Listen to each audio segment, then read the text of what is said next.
Tollywood heroine Samantha గురించి ప్రత్యేకంగా చెప్పాల్సిన పని లేదు. గతేడాది వయోసైటిస్ నుంచి కోలుకున్న శామ్ మెల్లమెల్లగా సినిమాల్లోకి వచ్చేస్తోంది.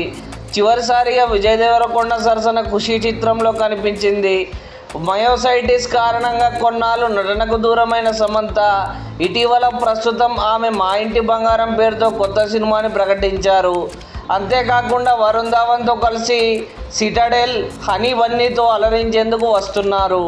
అయితే తాజాగా ఓ ఇంటర్వ్యూకు హాజరైన శామ్ పలు ఆసక్తికర విషయాలు పంచుకున్నారు. ఈ సందర్భంగా నాగ చైతన్యతో విడాకుల విషయంపై కూడా నోరు విప్పారు.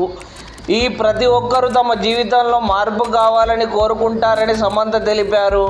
విభిన్న కథలను ప్రేక్షకులకు అందించడమే తన లక్ష్యమని అన్నారు.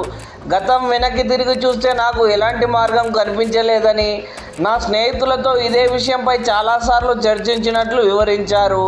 గత 3 ఏళ్లుగా చాలా ఇబ్బందులు ఎదుర్కొన్నట్లు పేర్కొన్నారు. గడిచిన రోజులు మళ్ళీ నా జీవితంలో రాకూడదని సమంత వెల్లడించారు.